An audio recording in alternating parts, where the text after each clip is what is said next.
Hello, আসসালামু আলাইকুম।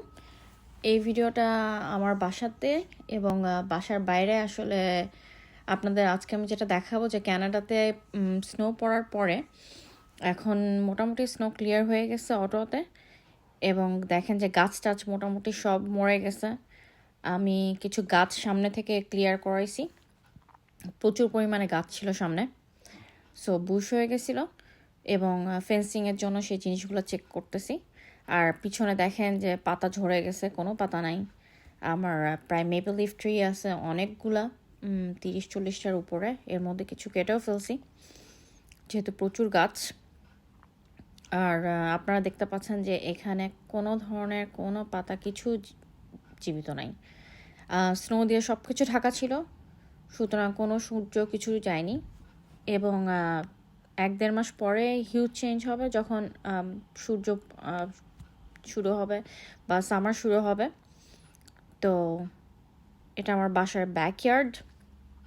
এটা যেহেতু রোডের পাশেই, তো আমরা ফেন্সিং এখনও করি নাই, বাট করব। তো এটা একটা কমিউনিটির মতো, এখানে অনেকগুলো বাসা আছে। এটা গ্যারাজ এরিয়া। এখানে দেখতেছেন যে কানাডার নিয়ম হচ্ছে যে বিভিন্ন গার্বেজ বিভিন্ন বিনে দিতে হবে।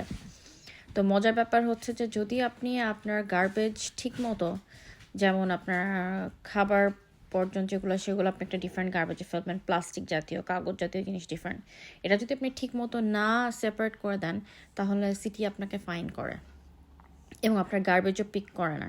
ওই সামনে ওই দূরে যেটা দেখতেছেন ওটা স্কুল, আর পিছনে এগুলো অবশ্যই আমার নেইবার। এটা আমার বাসাটা আপনার আর্মিদের বেস আছে ক্যানাডাতে, ওটার কাছাকাছি। এখানে মেইন কারণ বাসা কেনার কারণ হচ্ছে এরিয়াটা খুবই সেফ। এখানে এখন পর্যন্ত বাসার দরজা খুলে রাখা যায়, কারণ যেহেতু most of them are ex army officers. Usually এখানে পুলিশ বা যে কোনো ধরনের কোনো বদমাইশি টদমাইশি এগুলো হয় না। বাচ্চারা ওপেনলি আশেপাশে খেলে এবং দেখতে পাচ্ছেন এটা বাসার বারান্দার সামনে।